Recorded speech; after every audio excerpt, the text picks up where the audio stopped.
So, welcome to Courage, Dear Heart, with me, your host, Charli Wall, and I'm joined by the very beautiful Rachel Singleton. Hello, Rachel. Hello, Charli. How are you doing? I'm good, thank you. It's really lovely to be here with you. It's really lovely to have you here. And guys, just so you know, on the podcast, if you're listening to the podcast, I do these live in my free Facebook group, the Freedom Group. And so if you want to watch this live, we'll be in there now. And if you're watching us live, please do say hello and let us know you're here. And Rachel, just for those, again, of you that don't know, Rachel is my teacher. She's one of my teachers, and she's somebody that teaches me holistic healing. So I met Rachel. When did I meet you, Rachel? Was it before I did the course? I think, no, it was the course, wasn't it? Yes, it was the course. You kind of interviewed me for the program. Yeah, that's right. I was very taken by you. And so you've been a guest in my circle, but that's kind of my little introduction to you. Can you give the ladies a little bit of background just about you and your professional qualifications, because that would be useful as well? Yeah, sure. Yeah, so I started working as a therapist I was just calculating this today, it's about 24 years ago. And at that point, I trained as a homeopath. And on my homeopathic training, I also found out about and fell in love with something called flower essences or flower remedies, which some people may know about.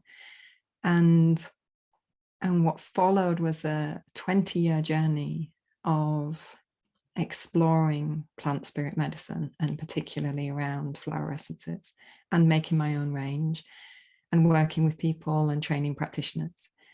And sitting at the feet of the flowers, as it were, for 20 years has a particular energy to it, flower medicine, that's very gentle, very subtle, works with the emotions and the spirit. And so I've been on lots of trainings in that time and got interested in lots of different things. But I think what I learned on that inward journey was one of the biggest trainings I've had. And then a few years back, kind of the last essences that were coming through at that time were really pointing back to the fact that everything we need to know is inside us, and that there's a wisdom inside us. And it was around about that time I then stumbled upon the 3 principles and started to read about that and get interested, and then did a training with Ian Watson and Carol Burrows and became a 3Ps facilitator. And then actually since then have worked mainly as a transformational coach. I still have some essence clients and I still make and sell essences, but there was something very powerful about both the direction the plants themselves had taken me in, and then the 3Ps was showing me something beyond remedies, I think. I get into today. Which I'm looking forward to, because the title of this podcast is What's love got to do with health, isn't it? Is that the one? So it is. What's love got to do with health? And I kind of go into my Tina Turner. Yeah. I've been doing a bit of that. So what's love got to do with health? Over to you. What's your version of health? What's your take on that first?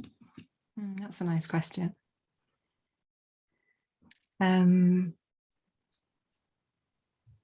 So health is wholeness, and I think it's sitting in our wholeness, really, in whatever state or condition our body is in. It's like a deep connection to our essence, to our soul, to whatever we want to call it, and being guided by that.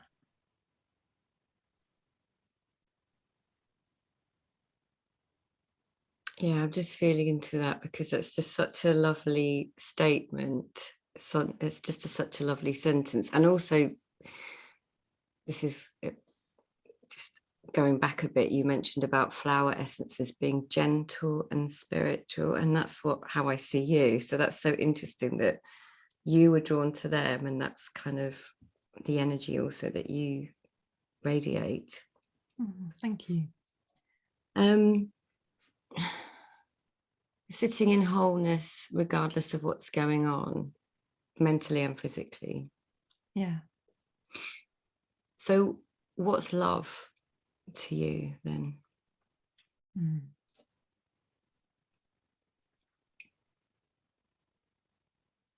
Everything.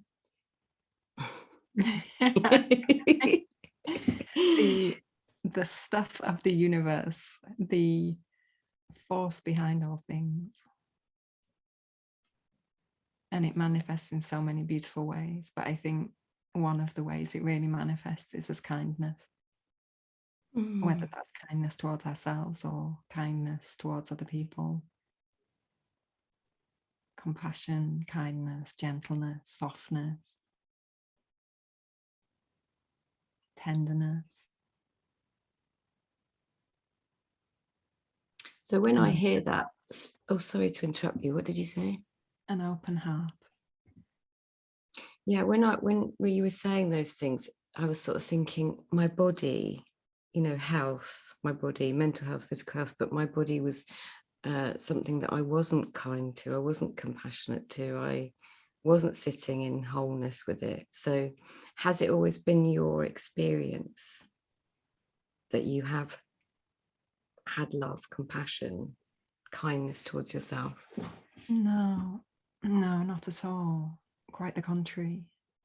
I would say probably up until my mid-40s, and I'm just coming up to 49 years of age now, but up until my mid-40s, I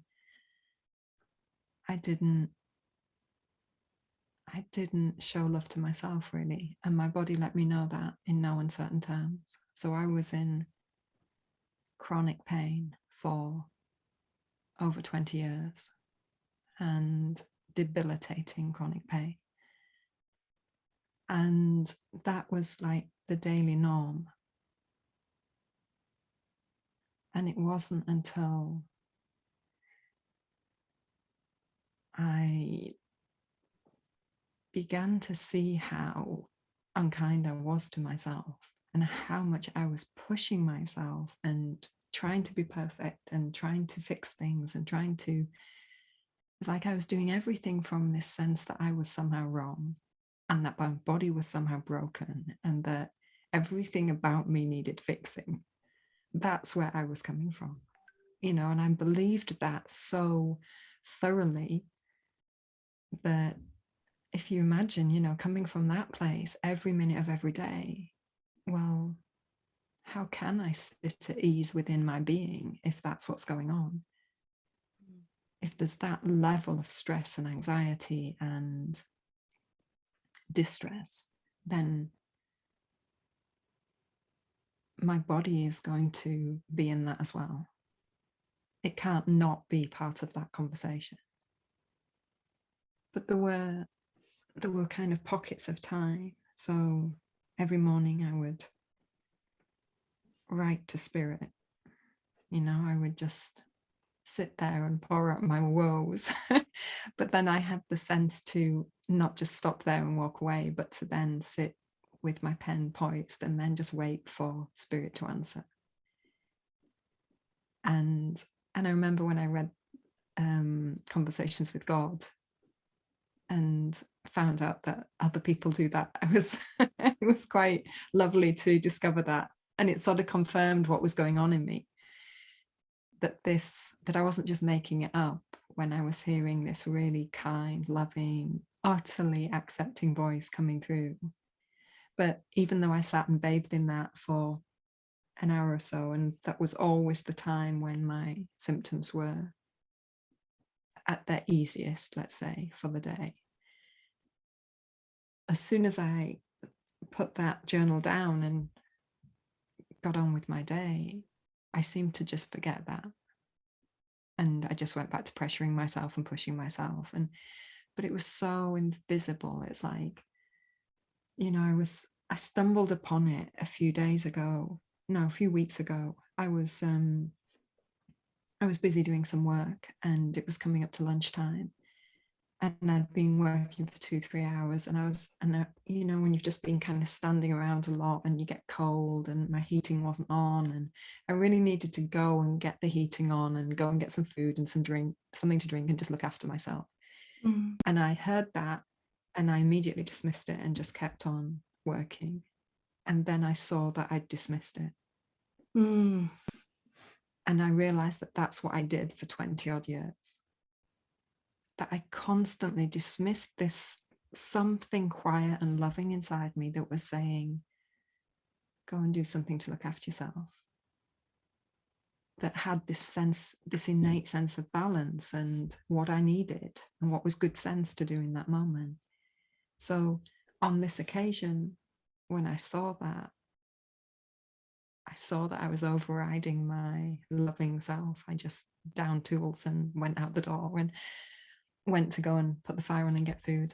And as I was walking down the stairs, I was just smiling that this is my reality now, that I don't dismiss that voice and that I don't ignore it. But it was just so quiet, and it would have been so easy to override it, you know. And having started to turn in that direction, once I started, it was very, very quick. I just started to turn around in every possible way. I became happier. Depression dropped away, anxiety dropped away, pain dropped away. It's extraordinary. It is extraordinary. You know, there's a question you sometimes ask when you ask people, what does courage mean to you? I love that question. Oh gosh, I didn't answer. Oh God, I was so excited that I didn't ask you. Yes, you can answer it. Charli. Oh my God, and you're all prepared. Oh gosh, Charli. What does courage mean to you? Well, it kind of means what we're talking about here. You know, I think one of the most courageous things we can do, probably the most courageous thing we can do, is listen to that loving voice inside us. And when I'm working with people, there's this point when someone goes from not listening to that to really starting to listen to that. It's like they suddenly tune into that frequency. It's like they suddenly hear this kind of place, and they just start transforming. And so it wasn't just me. It's like I see it over and over. And sometimes it takes someone a session to see that. Sometimes it takes someone years to see that. But it doesn't matter how long it takes. It's just there waiting, really patiently, really beautifully, just waiting. This loving voice. And it has enormous power. Because, you know, just as I was describing when I was beating myself up and stressing and pushing and striving, there was no ease in me, so my body couldn't be at ease. When there started to be space inside me, it's like my body could settle down for the first time in years. And my nervous system could reset, and inflammation could start to calm down, and my body could start to heal. And I could start to take in the nourishment from my food. And I could start to have energy because I wasn't spending so much time and energy beating myself up internally. So it's like this virtuous cycle. Which seemed to start from just your conversations with spirit. That was the start. It's like they were the seed, but I didn't listen to them for years. It's like there must have been so much, I don't know, what was it, conditioning or just dense thinking, busy thinking, that, you know, I would listen for that period of time in the morning, but I I'd come back the next day and realize, oh, I didn't follow that through in the day. And so I think the point really came for me when I started to pay attention to that, was when I got so ill that I was rushed off to hospital. I was not able to keep any food in at that time. And I was scared. I didn't quite think I was going to die, but it passed through my mind that there was a possibility now that I was dicing with death a little bit. And what I was being offered in terms of medical treatment really didn't feel that satisfying. I was going to be on steroids for the rest of my life and have parts of my intestine cut away as they deteriorated. And it's just, I was looking down the barrel of this and thinking, no thanks. And so I think at some point I had this awful night in the hospital where I didn't get any sleep. It was so noisy in there. And I just started to see in stark relief what the last 20 years had been like, and to feel like I was just wasting my young adult life. You know, it was just all going from me, and I wasn't getting to enjoy it. And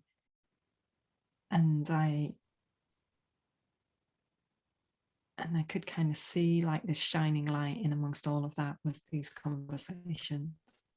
Like that was the one constant beautiful thing. And I wasn't giving it enough attention. And I think at some point in that night, I made the commitment to give that my full attention, to just let it have its way with me.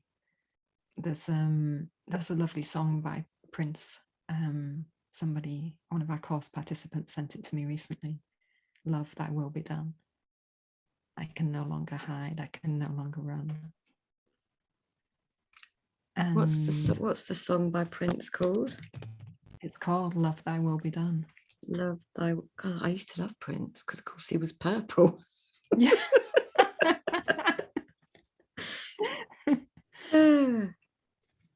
Okay, I'll put that in the show notes. Yeah. And it was like just turning my life over to that, rather than the part of me that was trying to think and push through and control it and work it out, like that really kind of mental level of trying to deal with the problem. And it was like just coming back into love. And at that point, I didn't know if I knew what it was. I didn't know if I would recognize it. But I started to just piece that together. Did you know that's what you were looking for at that point? No, I don't think so.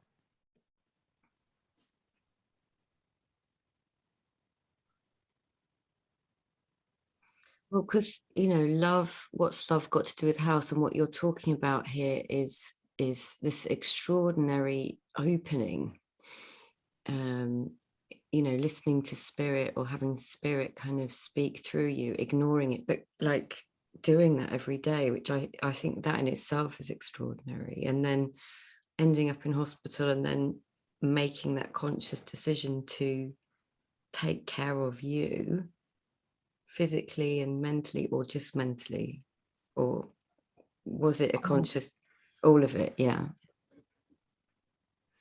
So, but it wouldn't have been something you articulated as love, taking care of yourself with love, taking care. So coming from, go on, sorry. I knew that it was just a kind of voice. But what I seemed to have been listening to was the very driven, unkind, negative, critical voice in my head that was always putting me under pressure to be a certain way, or some way that I imagined other people thought I should be, or something. You know, who knows? Who knows what my head was making up?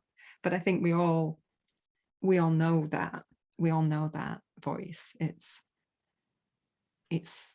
busy and it's full of opinions, and it's got something to say about everything, and it never shuts up.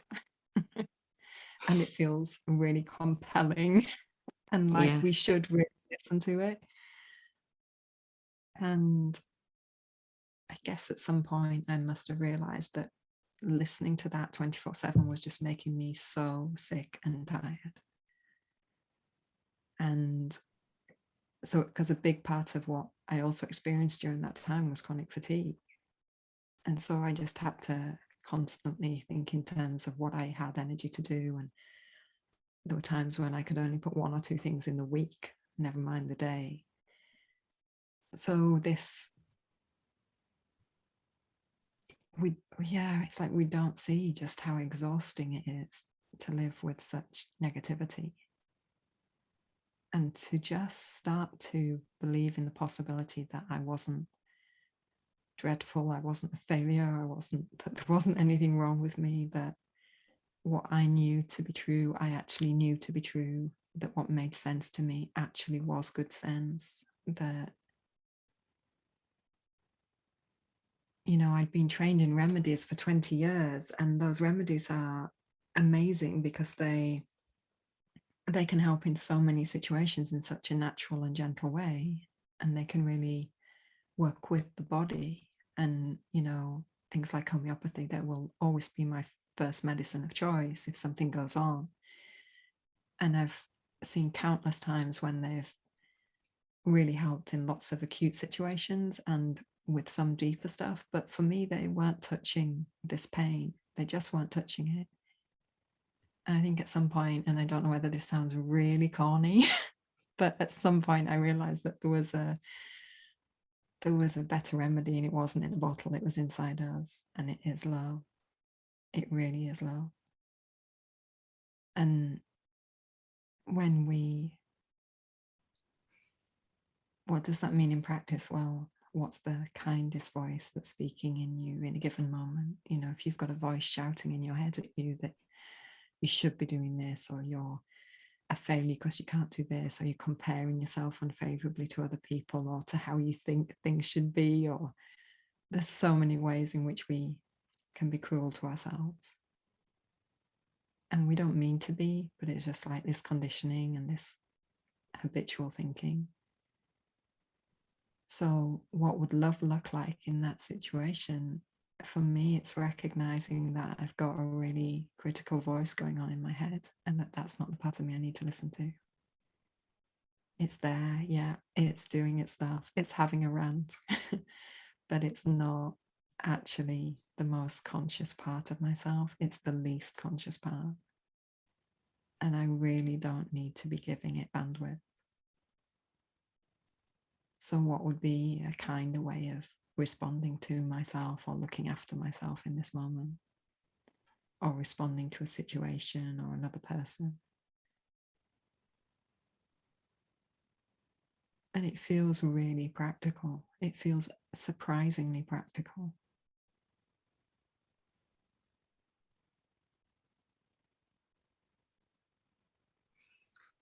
So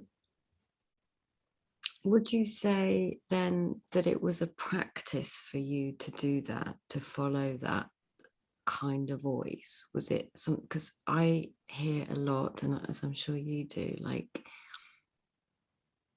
the 𝙒𝙃𝘼𝘏 that goes on in people's heads, and they believe it and they live it exactly as you've described. People live in that place for most of the time, apart from pockets of joy or pockets of numbing, right?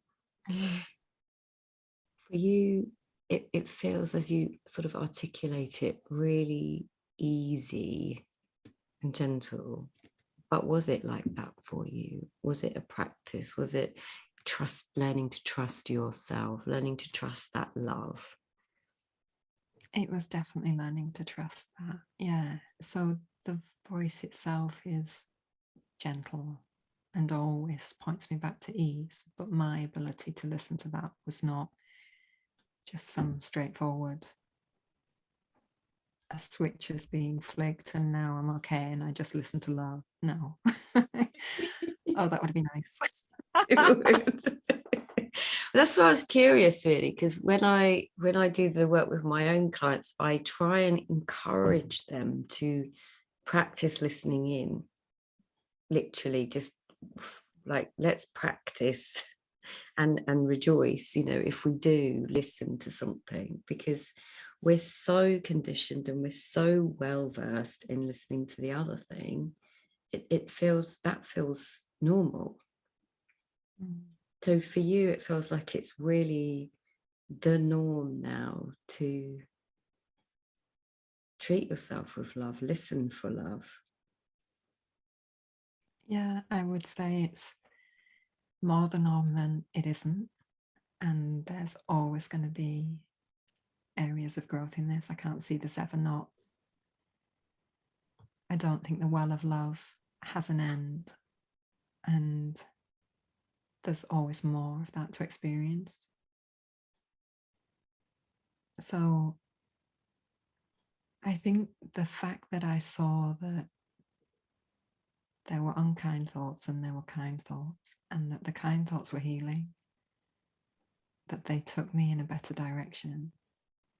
It was probably just that simple. And in seeing that, when I, at such times as I did notice that I wasn't being kind, that I was stuck in something that was really negative and critical, and I didn't always see it, and I still don't always see it, but at such times when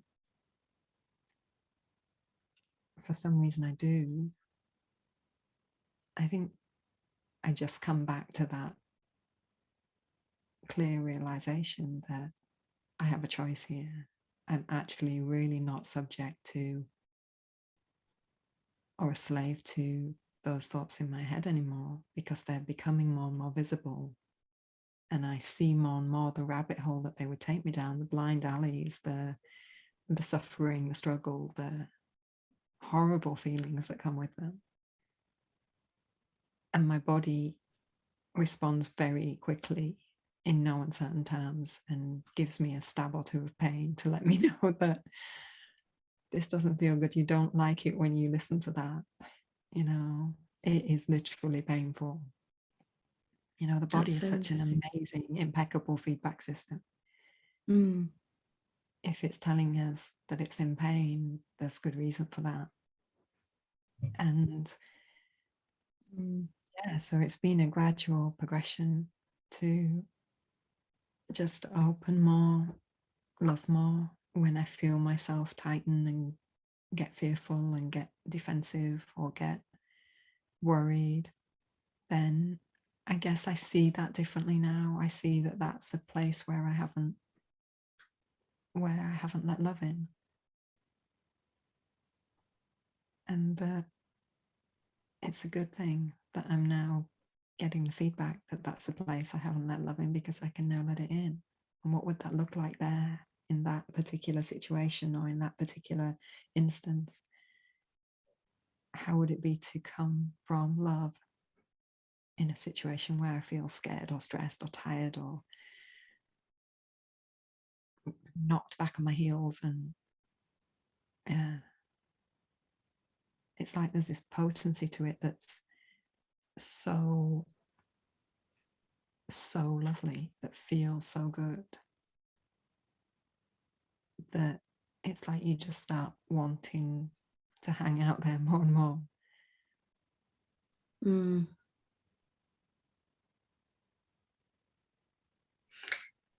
I'm just going to say, guys, if you've got any questions for Rachel, please type them in. I think probably whenever I listen to you, Rachel, I'm like, so lovely. I can't even imagine you being in your head. I just can't imagine that you know, you're so far, it feels to me like you're so far removed from that. You're so present. No, I can totally get in my head. Yeah. I think I really don't mind that. You know, I think that's the difference for me is that I don't expect myself to be totally present all the time. I'm glad when I am present, but I'm really not going to judge myself when I'm not, because again, it feels loving to not judge that. Yeah, because right there is the point when I probably am least needing judgment and most needing love. is when I'm not present. And it's been in those really difficult places that I learnt to love myself, I guess.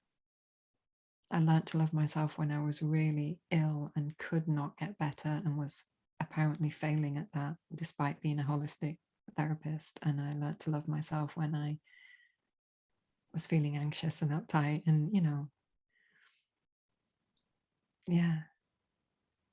learning to accept myself when I was such a mess in my own eyes was such a baptism in love. It's like, if we can do it there, if we can do it when we're our most broken, if we can reach in and find a kind of voice and find some acceptance for ourselves and some patience and some tolerance, and really just not get caught up on the details, but trust that something is unfolding through us and we are going to be okay, we are going to come out of this, then I think that whole process just happens a lot more easily. It's almost like our wish to do and fix and speed things on is the very thing that seems to slow it down, because we're getting in the way of something that's divine.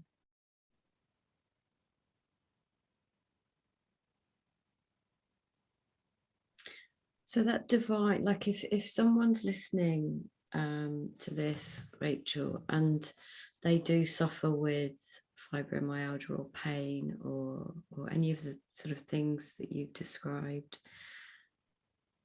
and you're saying, it's you are divine, and they're like, what do you mean? Where's my divinity? Where's my spirit? What would you say to them?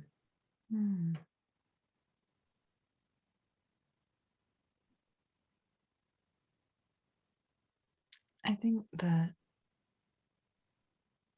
the way that we would treat someone else, say a small child who was suffering, or an elderly person who was suffering, or someone we knew who was critically ill, we'd be very tender and we would do everything we could to make them comfortable and to calm and soothe them.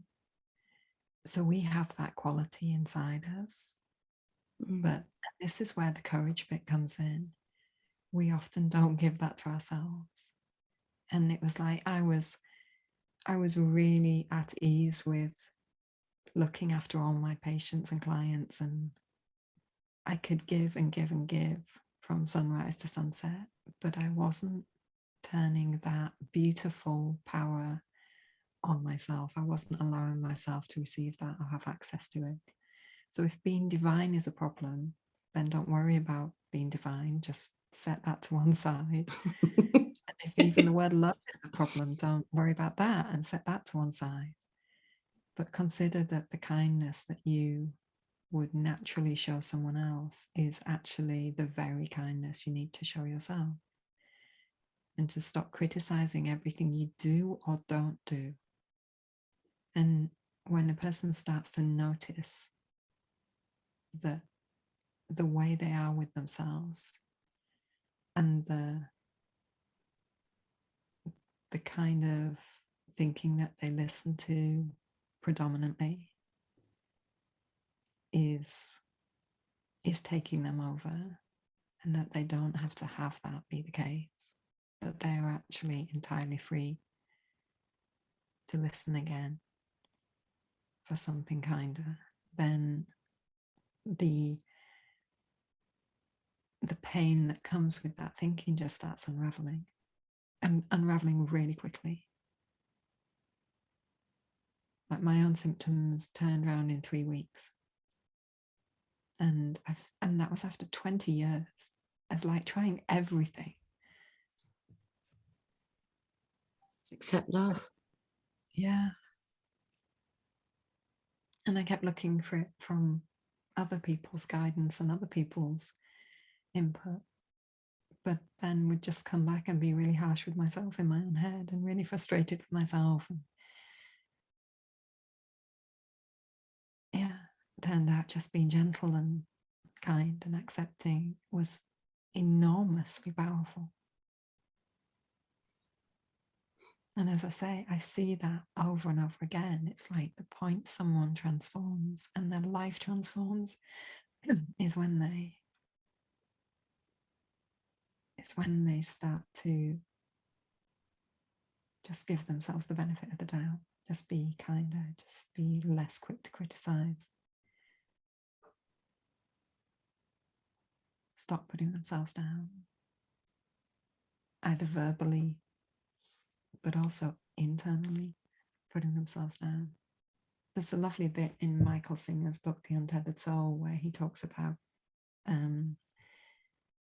the voice, the kind of critical voice in our head, that was a person out there speaking to us like that 24/7. We would not want to be anywhere near that. We would just like get the hell out of there. And it's so true that, but somehow in the intimacy of our own head, we listen to that voice all the time. Even though, 1 minute is telling us one thing, another minute is telling us the next. You can go and look in the mirror 1 minute and it's telling you that you look okay today. And then you catch yourself in another mirror or in a window or something, it tells you look like shit. It's like, it's utterly contradictory. There is no stability there and there's no kindness. And we can't rely on something like that to get us through life. We have a better navigational system that's just deep and kind and loving and doesn't give a damn about how we look.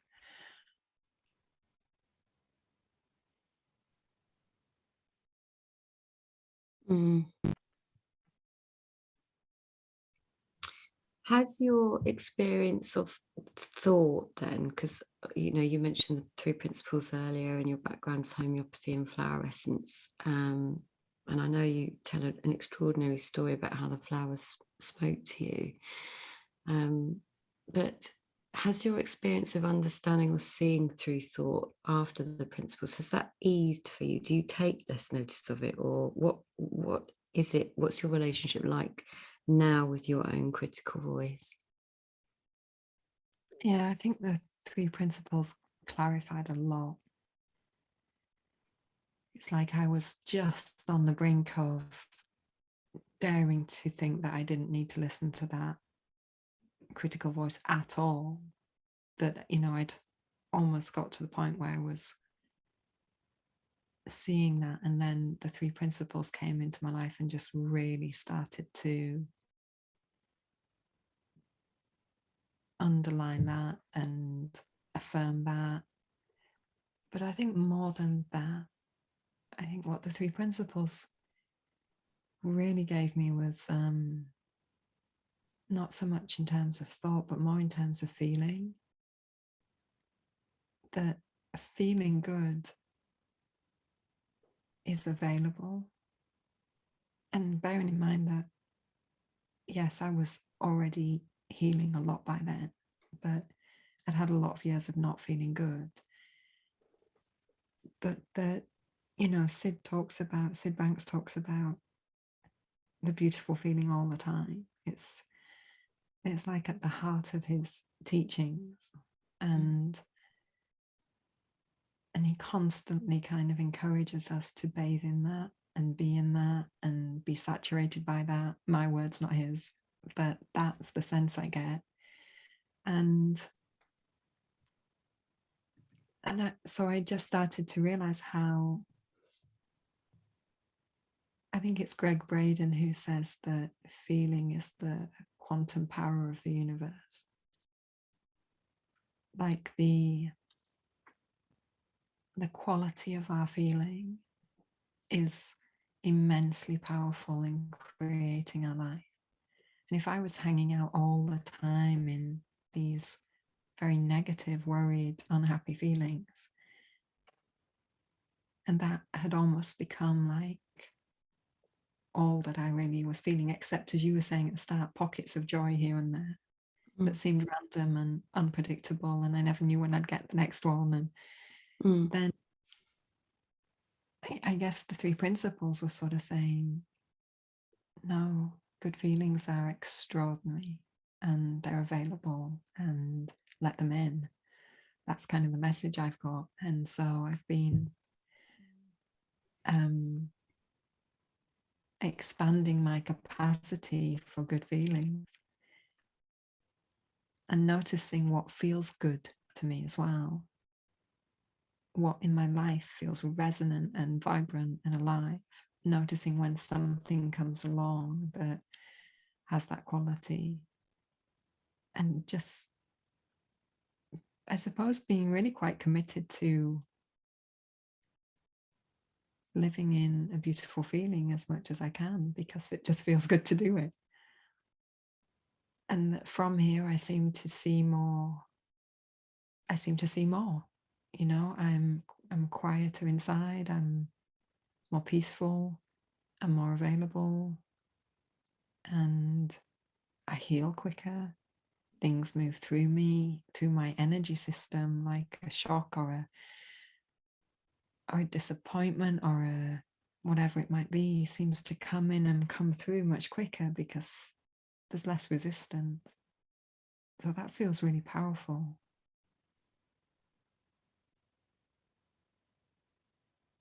It sounds powerful. And I think you said something really brilliant earlier, which is, you know, I still get into my head, but I don't judge myself for it. And, you know, one of the things I hear very often from my community, you know, women who have come across the principles and maybe seen something about their innate well-being, go into even more judgment for, oh, you know, I felt anxious, or oh, I ate a cookie or whatever. Like that, there seems to be this real the voice, it becomes much harsher and judgmental and critical because they've had an insight or they've experienced an ease. And so I love what you said about even that I'm holding it loosely. I'm offering myself love in that moment, even in those places that are dark. Especially there. Yeah. That's Especially really, there. yeah. And I hear what you're pointing to. I hear that too. I think it's a misunderstanding of what's on offer here with the principles. You know, this is not about judging ourselves. It's the exact opposite. It's the permission to move away from that, because that judgment is just a thought. It's just an old, conditioned, invisible response, and really for me, it's just irrelevant now. You know, my mind can judge away as much as it wants, but it's really quite irrelevant.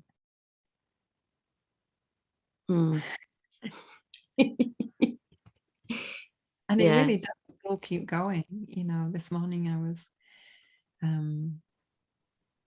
out walking the dog. We'd had 3 or 4 narky things happen in the morning before this, and as I was out walking, suddenly at some point I heard the bird song and realized I hadn't been hearing it. I'd just been listening to the conversation I was having in my head about the 4 narky things, and and there was just, and before I would have, you know, in the years past, I would have got really annoyed with myself for having been lost for 20 minutes in all that thinking. But in that moment of seeing and hearing the bird song, I wasn't lost anymore. So why spoil the moment by beating myself up? I was back in bird song and in the present, and I just kind of settled into my body and felt my breath and looked around and noticed that the hawthorn and the blackthorn were all springing into life again, and then things very quickly go quiet again and it gets peaceful in there. And sometimes it's a particularly persistent narky thing and it comes back a few times on a walk, but that's okay as well, because it's diluting as I go, you know, and it's not going to have much shelf life, and yeah, not really a problem. That's been my experience. Certainly a deepening of my awareness and ability to be present and get present. Like you, I walk back my dog Asher all the time, and you know, can be, and I love listening for the birds, and I live in a place where there's lots of them. And so, yeah, that's a really good example of how we can suddenly notice, we can suddenly get present, we can suddenly just come up, because that's what we do as humans. But if you don't know that that's what's possible, you'll miss it and go back. Yeah. And if we don't see that in that moment when the bird song comes back in, that we've shifted up, I don't know how many levels in consciousness, to come back to the present, to come back to presence. It's been really helpful, again, through the 3 principles, to be able to recognize that that's very, very different from where my head was before, because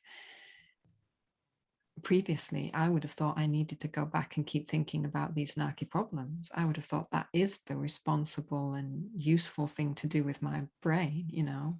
I didn't know that the responsible and useful and beautiful thing to do was to just let my mind be saturated with presence, and that that's the most healing thing, and that the way that my body instantly feels better for that is feedback to let me know I'm going in the right direction, and that all of this is love and loveliness. Well, that feels like a nice place to bring it to an end. It is all love, and it has been very lovely to hear you and to have you as a guest on my podcast. Do you have any final words of wisdom about what's love got to do? Thank you. It's been really lovely to be with you. It's such a beautiful topic to talk about. I've been looking forward to it all day. You know, it kind of makes my heart sing just to hang out in this space with you. I think the only thing I would say is just be kind, you know, be kind to yourself, whoever's listening to this. Go in the direction of softness and gentleness, and move away from beating yourself up, and things start to change. When we let that into ourselves, we let that into our world, and our world around us starts to reflect that kindness. We start to experience it from other people. We start to find that things happen with more ease. It's miraculous, the power of this, to really reorder our reality, because in effect we've aligned ourselves to a higher level of consciousness, and at that higher level of consciousness just a lot more stuff works a lot better.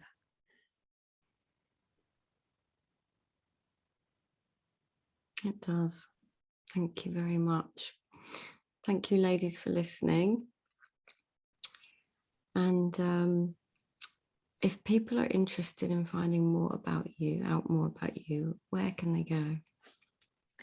They can go to my website, which is rachelsingleton.com. That was easy. Yeah. Ease. Cool. I'll put that all in the show notes. It's been an honor and a pleasure and a joy.